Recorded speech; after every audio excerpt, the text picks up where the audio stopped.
Kick back, have a sit, turn it up, get your fix. Time to upgrade, augment, but stay real, this the naked patient. Come by, the doc is in, you'll understand why it's good to be Nick. Like a tattoo, these words stick.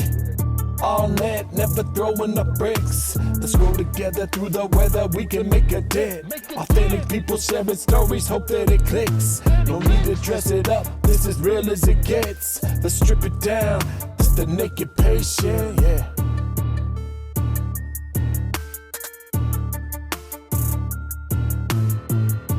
Welcome to the Naked Patient with the most agreeable pain in the ass of all time. Tauni Christian Ford. Hey, welcome. Thank you. Thanks for having me. I have a change of clothes in my car because I hate wearing scrubs in public, but we came from work. So we did come from work.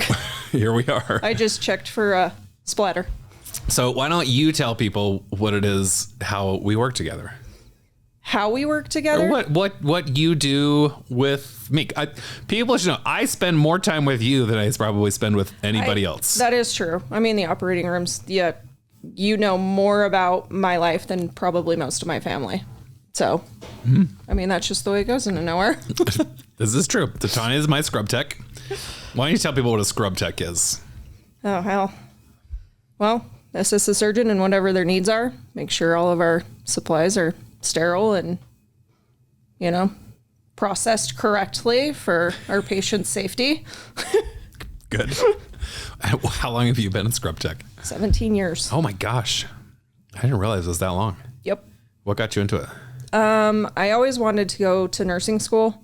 Like that was I wanted something medical. I shouldn't say that was my go-to at first because it wasn't. But I had a baby young. So my thought was just get my foot in the door, get something medical wise, get good insurance, whatever else, and then carry on from there. And why did baby? I mean, I can assume why, but I'm curious. Why did baby throw you off of nursing school? Well, it was just which it shouldn't have, but to me it was I need the quickest way to get good insurance. Everything else. So Kesley's had seizures when she was young, up until she was about 6. Grand mal. So it's like I really needed good insurance to make sure she was taken care of. And scrub school seemed like an awesome job. And I actually had a friend reach out to me and she's like, I think you'd be really good at this. Yeah. So it came from her. Her name's Randy. Shout out to you. She also a scrub tech? No. She just, I don't know how she found out about it, but she had called me and was like, I think you'd be really good at this. You should look into it. So I did. I was like, that actually... What do you think she saw in you where she thought you'd be good at scrub tech? I have no idea. I mean, we were friends. There was a big friend group in Wellsburg that we all were the same age, hung out, and we all grew up together. I don't know what it was. I don't know if my dad was an EMT and a firefighter or whatever else, and I was always interested in his stories, but never once seen anything gory or anything else, so I don't know why she thought I'd be good at it. But because one of the things that I like as I came down today, one of the things I don't have an agenda, like as I told you, but there are things that I'm like, I want to, if I can work this in, I would like to talk about this. And one of the things is, I don't think you are really good at it, at being a scrub tech, and B, I don't think people understand how difficult a job being a scrub tech is. Yeah. And most surgeons, I don't think, recognize how difficult a job being a scrub tech is. I couldn't do it. Not a chance. So what people have to understand is you scrub across multiple specialties, which means dozens and dozens of different types of procedures. Yeah. And so, whereas I've got to know my stuff, I've got to know my plastic surgery, the handful of surgeries that I do most of the time, and I've got to know that stuff really well. You have to know all of these other things, and not just, so a regular scrub tech can come in and kind of get through, right? Yeah. They can, if a surgeon says, hand me this, they'll hand you that, they'll get you through. They'll assist, they'll pull where you tell them to pull, all of that. A truly good scrub tech, and this is what you are, knows the case as well as, if not better than, the surgeon. Yeah. And a truly good scrub tech will be like, you need this next, which is what you will do.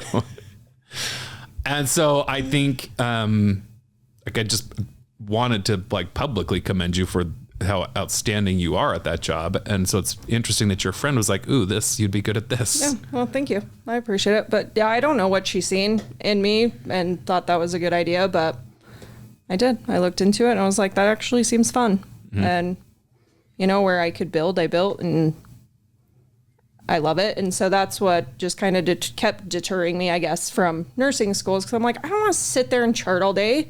That's awful. What a horrible thing to do. I love all my nurses, but to me, like, I have to be actively moving. I have to be actively doing something. Yeah. And so you would be a terrible circulator. I would be a terrible circulator. You'd be like right up in everybody's business. I would be like, Tauni, sit down, back off. I don't know. Do something. See, if Jenna, I don't know if Jenna listens to this, she should be a scrub tech, not a circulator. Yes, because you have to tell her to sit down and calm down all the time. I do. I have this. So in an operating room, most operating rooms, whether you're a heart surgeon, whatever, there are some small differences, but you've got a surgeon and a scrub tech. They're the ones scrubbed in doing the procedure. You've got an anesthesiologist or an anesthetist up top, keeping the patient asleep, keeping their pain controlled. And then you have a circulator, which is typically a nurse in the room to get everything, to chart everything, to help care for the patient's needs and vouch for the patient. Like Andrea, who's our scrub tech or our circulator on Tuesdays, she very well does a great job of her role as an advocate for the patient. Yes. And she does an incredible job at it. And we have Jenna, who is all over the place, bouncing around. She's very good. Very good. But she is somebody who cannot just sit. Mm-hmm. And I have to be like, Jenna, sit down. Put your feet up. You're freaking me out. Just sit. Just sit. Yep. Interesting. All right. So tell me about that journey, going through scrub tech school and where you landed. It was, when I had told my parents that that's what I want to do, because I was living at their house with a 2-month-old baby. And my mom was like, you know what? You can't work a full-time job and go to school full-time. Like, we're going to help you out. Your main focus is school. And I'm so grateful for that, because a lot of people don't have parents that can do that. Yeah. And so I just busted my ass through school, tried to get my hours done as soon as I could. And luckily the school helps with that. They got me into, you have to have so many specialties marked down in order to graduate and whatever else. So my parents helped me with that. I got done as soon as I could. And I actually was done before I graduated. So, excuse me, I was at Utah Valley Hospital as a student. And the boss at the time was like, hey, when you're done, like, we want to hire you. Mm-hmm. So that's where I started, was Utah Valley. Oh, cool. And that's what procedures were you doing? Everything. I didn't do eyes at Utah Valley. Okay. But I did everything else. And then I got on with the heart team there and started doing open heart surgeries, which, great, love it. Absolutely. And then I got a phone call from St. Mark's, wanted to do the CV team up there. So I went up there. And yeah, I've just kind of been all over the place. What has been, how would I ask this? What has been your favorite procedures to do, and what have been your least favorite procedures to do? I hate GYN. Like, I know it needs to happen, but I don't, any GYN, I just can't. It is not for me. And fair enough. Fine. All the doctors are super nice and fun, but yeah, GYN is not my forte. I don't like climbing between someone's legs and holding retractors. It's just, it gets tight, and I know we're bumping shoulders anyway, but yeah, there's only so much space down there. Fair enough. Okay. What is your favorite? So I love open heart surgeries. I always will. An open AAA will probably always be my top. And that's not, I mean, typically they don't end up well, which sucks. And they don't do them open very often anymore. They've come a long ways. Yeah. But just the adrenaline and how quick you have to think, like, just right up my alley. Yeah. You know? But like with you, your flank plasties are one of my favorite things to do. Oh, those are fun. Yeah. I absolutely love them. Yeah. I mean, all just the way it cinches them up, it excites me. I absolutely love those. Yeah. We've been working together now for 3 years. Almost 2.5. Yeah. And it is I've always tried to pride myself on being a surgeon who can work with anybody. Yeah. And I think I do a pretty good job. Like, my mentality is, and there are a lot of surgeons who want their person. Right. They want their circulator, their scrub tech. That is it. And I, to a point, understand that. Because that you can create a machine that just rolls beautifully and everybody knows their role and it goes smoothly. And I get that. But I also think that creates a lot of problems when somebody can't make it that day. Right. Or when something changes. And so I've always been like, I'm going to just teach everybody. Yep. Have no preference. And I'm going to teach everybody how to do the things the way I like it. And I think it works. I have you at Canyon Crest that I work primarily with. Occasionally Jake comes in, and he used to be my main guy before we hired you. I've got my people at Lone Peak, my people at Riverton. Yep. And yeah, but you have been phenomenal. And I think what I want to kind of lead this into is, we talked about this a little bit earlier, but the amount of time in healthcare that you spend with people. Yep. And this is, I think not all jobs, but a lot of jobs are like this, but I think healthcare is just different. I think the emotion around it, it creates an environment where you have to be really, really close and really, really tight with people on a whole other level. Right. I mean, I'm with you 12 plus hours a day. Yeah. And then I go home and see Haley for a little bit, and then I'm right back at it. Yeah. Yeah. Yep. What do you think? That's exactly why you know more about my life than a lot of my family does, you know? I mean, it's a lot of people think like an operating room, you go in and it's quiet, and like my sister's like, they just tape your eyes shut and that's all they do. I'm like, no, like they tape your eyes shut so they don't dry out or you don't get a corneal abrasion. Like, there's a reason why they tape your eyes shut. It's not because you're looking at us, like, you know. And she's just like, well, do you play music? Yes, we play music. We have conversation, but we do that as we work, you know? Yeah. And it's like, if we have a hard case, we may be a little more quiet because we're concentrating. It's totally different, but a lot of people don't understand that because they're not in that environment. Yeah. But yeah, I know a lot about a lot of people, and I love every one of them for it. Yes. It's sort of like, I think people get this little bit of a relationship sometimes with like their barber or their hairstylist or their brow lady. Right. It's totally true. And like my barber, he knows way too much about me. Yeah, that's what happens. That's why I don't cut my hair very often. Enough people know enough about me. Listen, we know about everything, and it's kind of fun. We just come in, we pick up, I'm like, oh, how's Bruce? How's this? How's Kesley? And you ask me about my kids and about Haley and how we're doing. And if Haley calls, she'll be like, all right, love you more, Tauni. Yep. And I love her more. But that's the thing is, like, even before I knew Haley, I felt like I don't per se know her, right? Mm-hmm. I mean, we don't hang out or whatever else, but I know her through you, and I was like, I just love her. Like, you keep her around. I love her, you know? So it's like, I know her from stories or whatever else, and it's just like, I don't know. I love it. So this is an interesting avenue we can take. I hadn't planned on this. So you've, like, 2.5 years is a pretty significant timeline for me Yeah. because you came in right as I was going through a pretty significant breakup and my life was pretty down the drain for a little bit. In shambles for a minute. What was I'm curious what your impression of things were at the time. So it was, I mean, when I first came in, somebody was like, oh, Howland made somebody cry. And I was like, okay, what's your point? Like, I worked with some mean doctors. Like, it's fine. I'm not worried.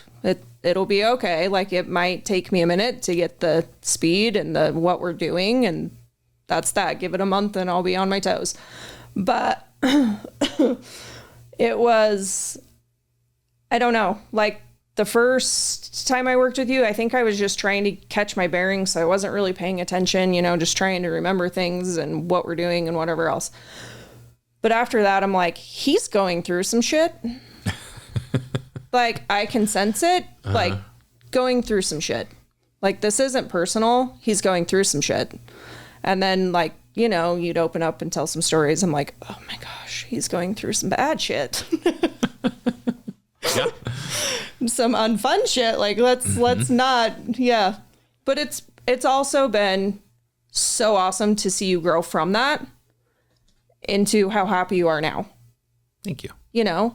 I mean, your men's group has helped Haley immensely. And it's just like, I don't know. It's wonderful to see what you were then 2.5 years ago. Like, coming in just pissed and I've got to do another day or whatever else to, all right, let's get this done. I want to get home to my wife. Like, let's go, It was I feel bad that I think I have an idea who cried. That was her fault. It's always her fault. Here's the thing. Here's another thing I pride myself on. I pride myself on a lot of shit. I think I'm like the nice surgeon who doesn't yell. Yeah. And there are a lot of surgeons who yell and scream and think they're a big deal every time they're in an operating room. Right.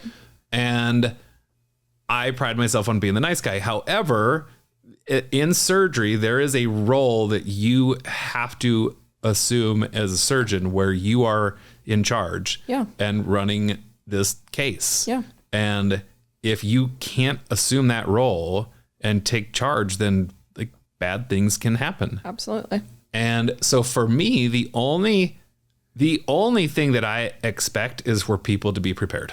Yeah. And when I get really frustrated, and you've seen this before, is when people are not prepared. Yeah. Like if somebody walks in the room, they're like, what are we doing? I'm like, what the hell? Yep. Why don't you leave, figure that out, and then come back into this room? Yep. Yeah. Well, I mean, that's your job is, what you're doing and the patients we're doing, and you're focusing on how we're going to attack this, how we're going to do this, that, and the other. Our job is to get everything else ready and assist you in however that is. Yeah. And so it's just, I probably should let people do more. I don't know. But to me, I've always been taught, like, we work together as a team, regardless if I do more work or the circulator does more work. It's not I did this, and this. It's, listen, this is just the way it is. I get there an hour early just because, to me, if my room's not ready, I'm not ready. Mm-hmm. If my room's not ready, I can't pull my cases. Like, it's just a brain thing to me, and that's my own being. But your job is to just focus on the patient and what we're about to do and everything else. Like, you shouldn't have to come in and be like, why isn't the bed made? Have you mopped? Like, See, but this is a thing that this is one of the things that makes you very good at your job. And I think this is a rule of life as well, is curiosity and making sure you're prepared. Mm-hmm. So you talked about flankplasty earlier, right? Yeah. So we do this thing for massive weight loss patients called an oblique flankplasty, where instead of just doing like what's called a belt tummy tuck, where you take a wedge of skin all the way around, we kind of angle it up the back. So we're addressing upper bra roll skin and back skin. It also lifts the lower body. And then because of where the scar is, it maintains this really beautiful hourglass figure for a longer period of time. I don't know of anybody else in Utah that does this surgery. I don't either. Dennis Hurwitz, who's out on the East Coast, was where I learned the surgery from. And the very first one that we planned to do, I came in and you were like, okay, so I've looked up some examples of this. I've been reading about this, and this is going to be fun. I don't know what we're doing, but I have at least attempted to learn what this is. And that to me is not just a testament to you, but that is like such a secret to life, is if you don't know something, figure it out or get curious. We have it right at our fingertips anymore. It's not like you have to pull out a freaking dictionary or anything else to try. I mean, it's right there. Google it real quick or attempt to figure it out, you know? Yes. This is Haley's favorite thing in the world, because if I'm like, oh, I wonder what this is, she's like, well, let's find out. Yeah. And she'll just like pull it up. I'm like, oh. Yep. And she's like, that's better than just wondering, isn't it, honey? I'm like, yep. Yes, it is. It's true. It's true. I hate going in blind and not knowing at least something. I mean, if you have a general idea, I didn't know how this worked. I'd never seen it before. And it's like, okay, I got a general idea of what we're doing, but not, I don't know, never seen it. So yeah. And it worked great. And we've done dozens of them since. Yeah. Yeah. I love them. What else should we talk about? I absolutely love them. Whatever you want. There's a lot of plastic surgery talk. There's a lot of plastic surgery talk. You haven't talked about that in a long time. God. Listen, guys, what Jenner said, Tauni and I have had a kind of a crazy week. And we've handled it she's handled it like a champion. So have you. It's been fine. It has. I have 3 patients in the hospital right now, or had at one point this week 3 patients in the hospital. 2 of them they're all going home after today. Oh, that's good. Yes. That makes me happy. And I always will laugh because I'll go see my patients when they're in the hospital, and most of the nurses are like, "Who are you?" I'm like, "It's a bad thing when a plastic surgeon has to see a patient in the hospital." Yep. Because especially cosmetic practice guys, you just don't have patients in the hospital. No. Okay, let's talk a little bit more personal about you. Okay. No more work stuff. No more work stuff. We've had enough of that. You grew up in Walsburg. I did. Which is? Well, it's between like Provo and Heber City. Just a small little farm town. Mm-hmm. Most people, if you blink, you miss it, which is fine. If you don't know where it is, don't find out. And if you know where it is, stay away. Your family's still there? Yes. All but, my one living grandmother. The rest of my grandparents are dead. And then all my aunts and uncles minus one. And he lives in Midway. But other than that, it's just kind of... So what was that? So what high school is that? We went to Wasatch. So we got bused to Heber. Okay. So what was that like? I imagine the economic mix is pretty wild, right? Because you've probably got uber wealthy people from Midway and Park City and then like farm kids. Yeah, farm kids. My parents did a great job, but that's my grandfather. That's what he did, was run the farm his whole life. And my parents' house is back door to, it's all just farm behind him. And we would go help Grandpa get gophers and change sprinkler lines and everything else. But we would ride 4-wheelers and everything else just up the road, up the canyon. It was just different. We'd ride our bikes. We'd be gone all day. Yeah. Stop at Grandma's house, call Mom real quick, let her know where we are, just be home by dinner. Yeah. Now my kid's 15 minutes down the road. I'm like, what the hell are you doing? Where are you at? Be safe. Don't talk to strangers. All right. This is a question I've asked people on this podcast. Do you think the world is more dangerous today?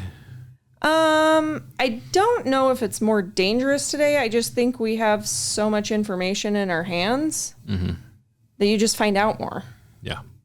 I guess it could be, but I also think that also plays an effect because it's right there. Before you'd have to read a newspaper to figure out the things around you, let alone in a different state or anything else. And now it's just right there. That's kind of my thing. There were probably just as many people abducting and murdering kids when we were growing up. Right. As there are today. Yeah. But now we just know about it. Now we just know more about it, and it's just because it's right there. Yeah. I mean, you know, you can look up something that happened in Texas, whereas back in the day when we were younger, you didn't hear about that a lot unless it was like a serial killer or something, but that's about it. Hold on, we'll get to your murder porn stuff here in a little bit. Tell me about your family now. Oh, my family. My parents are fabulous. The most loving, caring parents. Mm-hmm. I grew up, you know, LDS family, your typical Utah LDS family.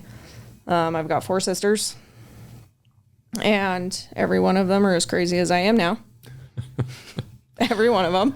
If you are watching this live, you will, your Utah raised self will question Tauni's words because she has a full sleeve like me, tattoos, piercings, which again does not mean anything.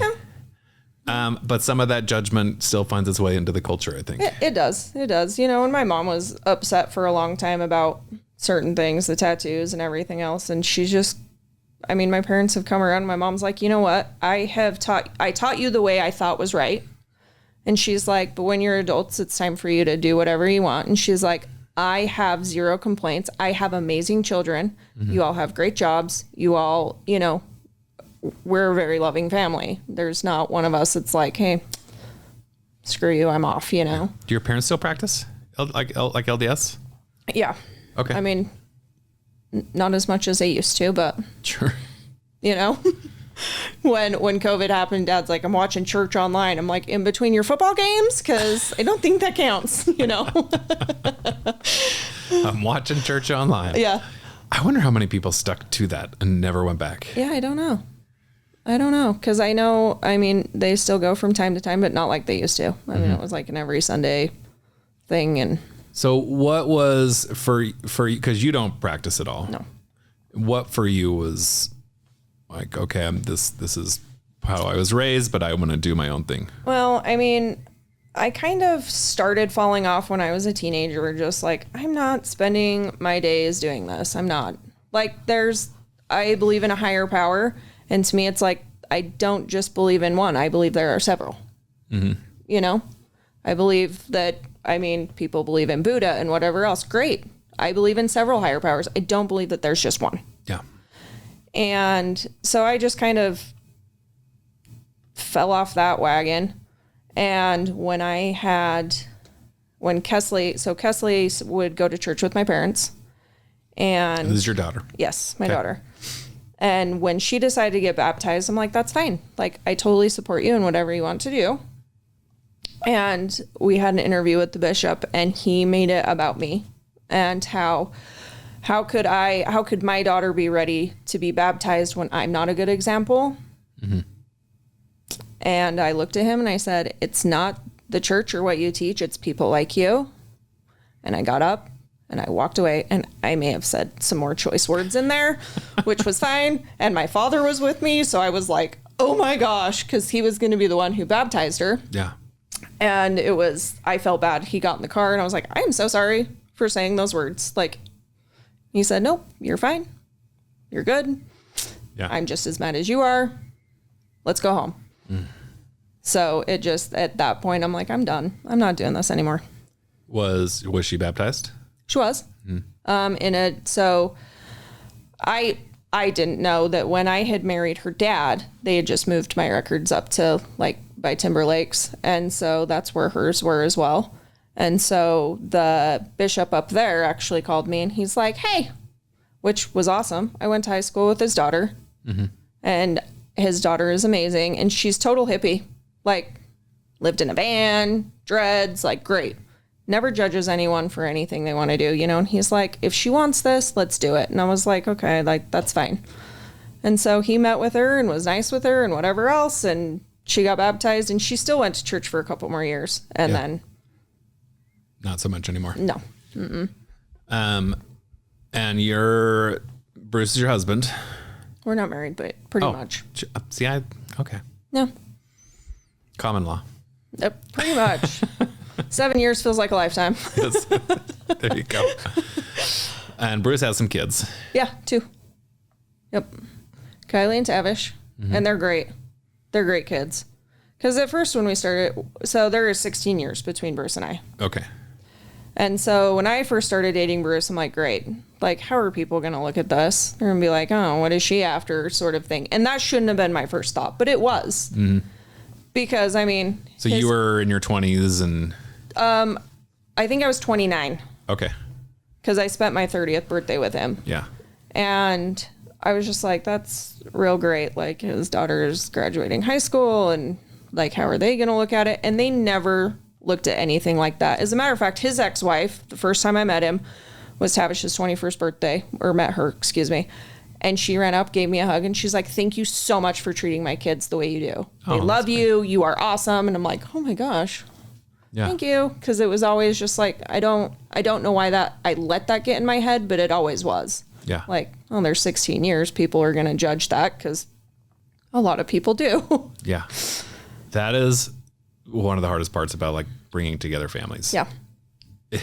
Is like the other parents, and at the end of the day, I think most parents just want somebody else to love their kid. Yeah. And you don't get to pick. Yeah. And so that's the only thing you can hope for is that they are kind to your kid and that you love them and they love your kid. Absolutely. How did you do that? It sounds like a silly question, but I think that there are a lot of people who struggle in that regard. So I mean, there's some aspects that are hard, right? Like if something, Kesley, for example, she still lives with us. She's a teenager. And so there's some things that it's like, Bruce is like, I don't feel like this is my place. So here's what has happened, or XYZ, right? Mm-hmm. And I mean, he still loves her for who she is. I mean, regardless of anything. Bruce has great kids, but they were already Kylie was almost out of high school. Yeah. So really we weren't dealing with the teenage mess that most teenagers are. Yeah. But I just walked in. I was like, you know what? We're going to get to know these kids. Like, and they've been great. There hasn't been, when we bought the house, Tavish moved in with us, and I have zero complaints. There were times he's like, be quiet. I'm like, oh my gosh. I'm going to stomp right above your head. But, I mean. So now how long have you guys been together now? 7 years. Mm-hmm. Okay. Yeah. And Kesley, so the Kesley was what, like 10 or so when you came in? Okay.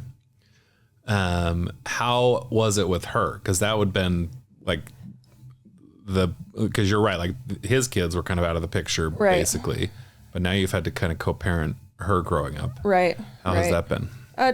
Fine. I mean, she's a strong kid. She struggled for a long time, and she still does sometimes, she's like, I just don't understand why you and my dad couldn't make it work or whatever else, and she's beginning to be like, okay, like I now see it. Right. Yeah. I'm like, listen, I loved your dad, but I loved him as a friend, not as a parent or as a partner. Yeah. And it didn't work out for us, but that doesn't mean that we don't love you. Yeah. I mean, we love you equally. It's fine. So it was hard for her for a minute, but I mean, that's such a hard thing for kids to see, because that is the exact age where Isabel started asking me similar questions. It's just like, why did you guys get divorced? Yeah. And why am I different? Yeah. Why? And kids will internalize it and blame themselves. Yeah, they do. Just regardless. Mm-hmm. And at the end of the day, I think all they need to know is I'm safe. Yeah. And I'm loved. Yeah. And those are the two major things that we try to constantly teach our kids. You're safe. Yep. Here, you're loved. And that relationship didn't work. And we can talk more about it as you get older. Yeah. Well, and that's what I said. I was like, Kesley, I was like, when you have like an alpha and an alpha, right? All you do is fight and argue, and you're going to win regardless. Mm-hmm.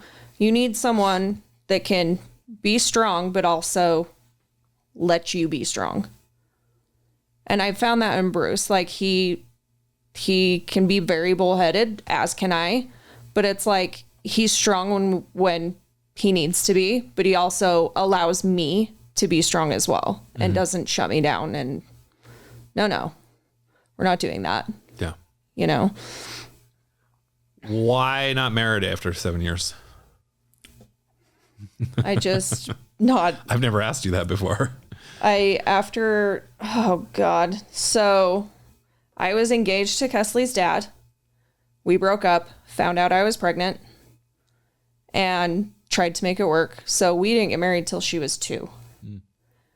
And it just, I think even before we got married, like both of us were just like, this is never going to work. Like we had already set ourselves up for failure at that point. Yeah. You know, so the marriage was never great.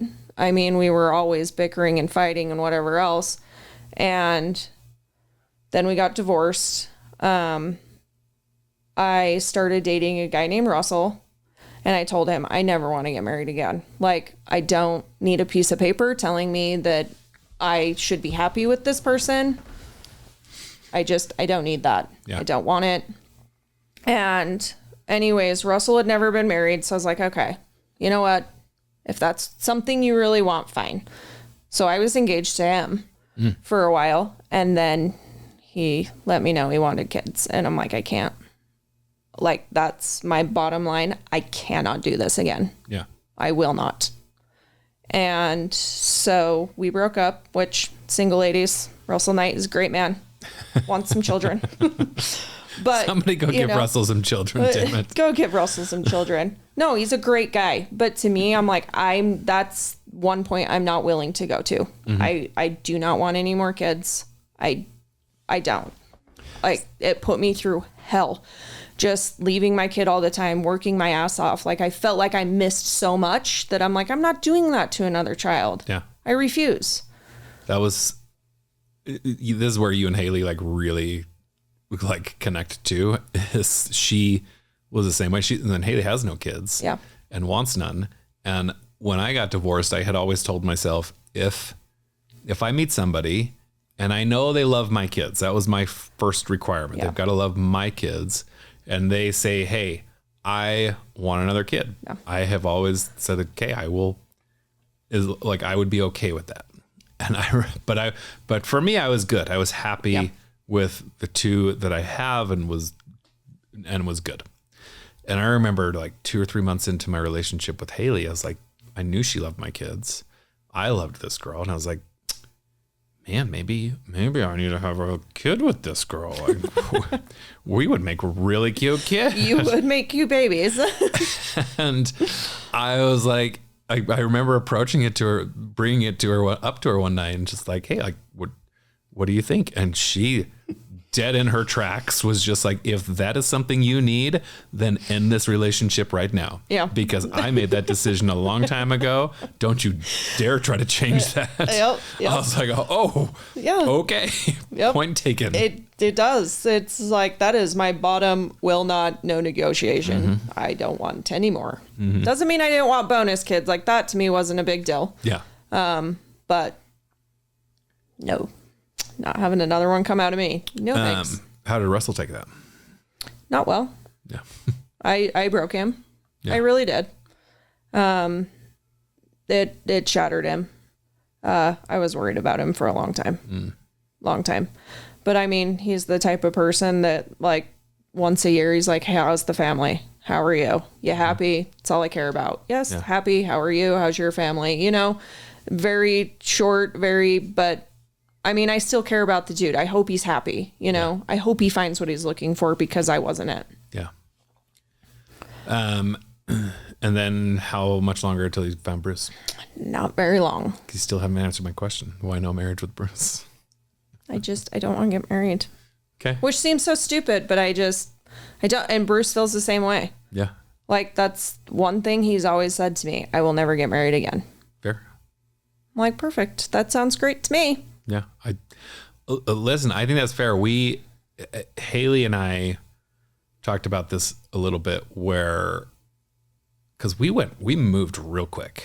Yeah. I think from the outside looking in, because we were talking the other day, we've not dated for 2 years. Yeah. Like we've been together. We've been dating for probably about 2 years, but we've been like officially like together for a year and a half. Yeah. And for us though, it was just like as soon as we were both in, we were like, oh, this is it. Yeah. And this is not me trying to change your mind. This is just me giving you another perspective on it, which was the energy of like the marriage, even like all three of them felt, it didn't change anything. Yeah. Right. It didn't change anything between us, the way we felt about each other or anything at all. But it did add a layer of energy that just made it feel more solid. Yeah. Yeah. Which makes sense. And I'm not telling you that you need that to have those feelings with Bruce at all. That was just our own experience. Yeah. Yeah. And I mean, we've never, taken a deep dive into stuff like that. It's just something. I mean, he used to drive past people getting married and shout out the window, "Run, don't do that." Like, oh my God, how embarrassing. Oh, I use my joke at people's weddings always the same. I was like, congrats, gonna be the best 8 years of your life. Yeah, yep. And it's, oh man. Yeah. Like, oh, these poor people. Drive faster. Oh God. And I'm drawing blanks here. What'd you do to me? Talk to me a little bit about life now, like, because Kelsey's getting ready to graduate. Yeah. Your kid, like, Chase and Tavish are getting married. They are. Like, this is gonna be just you and Bruce here soon. I know. Real soon. Oh, well, he said March 1 of 26, we're selling the house and living in a van. Oh, so, okay. There you go. You're on board? You know what? I could live in a cardboard box. I really could. Like, if you're with somebody that you want to spend your life with and you're happy, like, why does it matter what you're living in? Yeah. It doesn't. Just give me some crayons. Ooh. To color. Some crayons to color. Some crayons to color I in the thought box. you said friends. No. I don't have any of those I either. literally was like, ooh, that's so deep. You said crayons. I said crayons. Yeah. We're going kindergarten. Not deep. We're going shallow. Crayons. Crayons. God damn it. Also important. Yeah. No, but that is actually like very deep. Like, doesn't matter where you live. No. Doesn't matter what you have. No. At the end of the day, you have each other. When I give him shit all the time, I'm like, really? That soon? What are we going to do with all this shit? And he's like, it goes with the house. I'm like, all right, that's fine. Just pitch it. That's fine. You can go live on a river. And he's like, yeah, you just have to work. I'm like, that's fine. Like, I don't plan on not working. I don't know what I'd do with myself. I don't know what you would do with yourself if you didn't. I would go crazy. I know you would. Crazier. But yeah, no, I'd be happy anywhere as long as, yeah. He's there. We're good. Where does that come from? I think I don't know. I've always worked so hard it's one of those things where you try to make people happy, right? But regardless of what you do, you can't make everyone happy. Mm-hmm. People naturally criticize each other. What you're wearing, what you're driving, what you do for a living, doesn't matter. You're being criticized, whether it's, oh, she's too good for this, or it's, she's a piece of shit. It goes both ways. Mm-hmm. And everybody's guilty of it. I mean, it happens just naturally in our brains. We're human. But I'm like, you know what? Like, screw everyone else. If they don't like me, they don't deserve my love anyway. Mm-hmm.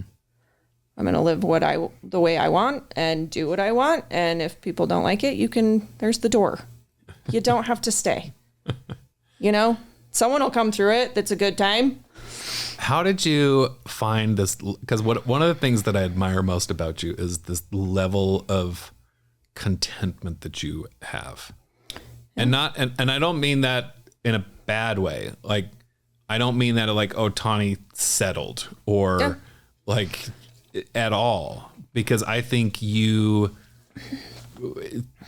in a lot of ways, are one of the wealthiest people I know, because you just have everything you want. Yeah. And yet I have like friends and acquaintances, people I know who are just like, they've got millions of dollars in the bank and it's not enough. Yeah. Yeah. And how did you find just this level of, you know what, I'm good?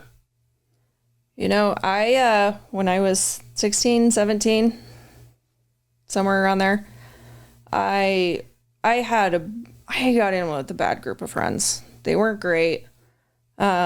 Started getting down on myself. I got really depressed. I disappeared for a week. Parents couldn't find me. Family couldn't find me. Like, to the point where I didn't want to live anymore, but I also couldn't do anything extreme. Like, I couldn't ever talk myself into something so extreme. So I literally like drove up in the mountains and was going to starve myself to death. Oh man. Like, quite literally, was gone for several days. And when my dad finally found me, oh shit, I was so scared. He shoved his cowboy boot about 6 feet up my ass.